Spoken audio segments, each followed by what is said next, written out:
السلام علیکم۔ فیض احمد فیض کی ایک نظم ہے کتے۔ تو ویسے تو یہ پارٹیشن سے پہلے کے لیے لکھی گئی تھی، غلامی کے حالات پہ لکھی گئی تھی جب ہم انگریزوں کے گوروں کے غلام تھے، تو لیکن آج بھی 2023 میں بھی پاکستان کے حالات تو بالکل ویسے ہیں، بلکہ اس سے بھی برے ہیں۔ تو صرف ہمارے جو ماسٹرز ہیں، ہمارے جو آقا ہیں، ہماری اشرافیہ ہی بدلی ہے، ہمارے جو عوام الناس کے جو میسز کے جو لوگوں کے حالات ہیں وہ بالکل ویسے ہی ہیں، بلکہ اس سے برے ہی ہوئے ہیں۔ تو اس پہ نظم ہے، بڑی ہی موزوں بیٹھتی ہے، اور فیض احمد فیض صاحب نے کیا خوبصورت تصویر کھینچی ہے۔ تو کتے، یہ گلیوں کے آوارہ بیکار کتے کہ بخشا گیا جن کو ذوق گدائی، زمانے کی پھٹکار سرمایہ ان کا، جہاں بھر کی دھتکار ان کی کمائی، نہ آرام شب کو نہ راحت سویرے، غلاظت میں گھر نالیوں میں بسیرے۔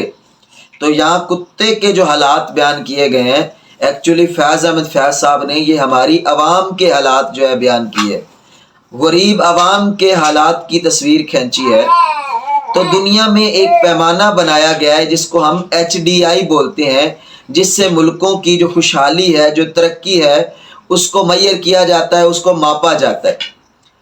تو ہم وہ جو ہیومن ڈیولپمنٹ انڈائسز ہیں، اس کے جو سارے انڈیکیٹرز ہیں، اس میں جو ہے بچوں کی مورٹیلٹی آتی ہے، ماں کی مورٹیلٹی آتی ہے، ایجوکیشن آتی ہے کہ لوگوں کو تعلیم کس طرح کی مل رہی ہے، لوگوں کو صحت کس طرح کی مل رہی ہے، لوگ خوش رہ رہے ہیں یا نہیں ہیں، وہاں پہ غربت کتنی ہے، ان کی پر کیپٹا انکم کیا ہے، ان کا ایوریج لائف سپین کیا ہے۔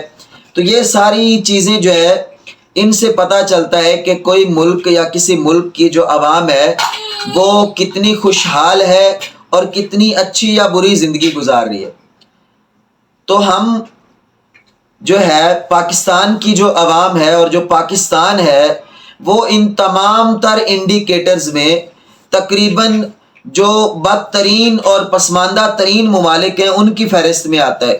کوئی بھی انڈیکیٹر ہم اٹھا کے دیکھیں، تو یہ جو ہیومن ڈیولپمنٹ انڈیکس کا کوئی بھی انڈیکیٹر اٹھا کے دیکھیں تو اس میں ہم بالکل باٹم پہ لائے کر رہے ہوتے ہیں۔ تو اب ذرا ان اشعار کا آپ مطلب سمجھیے گا۔ تو آگے فیض صاحب کہتے ہیں، جو بگڑے تو ایک دوسرے سے لڑا دو، ذرا ایک روٹی کا ٹکڑا دکھا دو، یہ ہر ایک کی ٹھوکریں کھانے والے، یہ فاقوں سے اکتا کے مر جانے والے۔ مظلوم مخلوق گر سر اٹھائے، اب دوسرے حالات کے اگر یہ ریزسٹ کریں، یہ مزاحمت کریں، یہ کوشش کریں، تو پھر کیا ہو سکتا ہے، پاسبلٹیز کیا ہے۔ مظلوم مخلوق گر سر اٹھائے تو انسان سب سرکشی بھول جائے۔ جیسے اس نظم میں کتے سے مراد غریب عوام ہے، تو انسان سے یہاں مراد رولنگ انسان ہے، یعنی رولنگ ایلیٹ ہے، رولرز ہیں جو لوٹ رہے ہیں ملک کو، اور جو گورننس کو صحیح نہیں کر رہے، حالات کو ٹھیک نہیں ہونے دے رہے، سارے سسٹم کو اپنے مفادات کے لیے استعمال کر رہے ہیں۔ تو اگر یہ جو مخلوق ہے، یہ جو عوام ہے، اگر یہ سر اٹھا لیں، یہ اٹھ کھڑے ہوں، یہ سوال کرنا شروع کر دیں، تو یہ جو حکمران ہے، یہ ساری اپنی جو غرور ہے، سارا اپنا گھمنڈ جو ہے، اپنی سرکشی بھول جائیں گے۔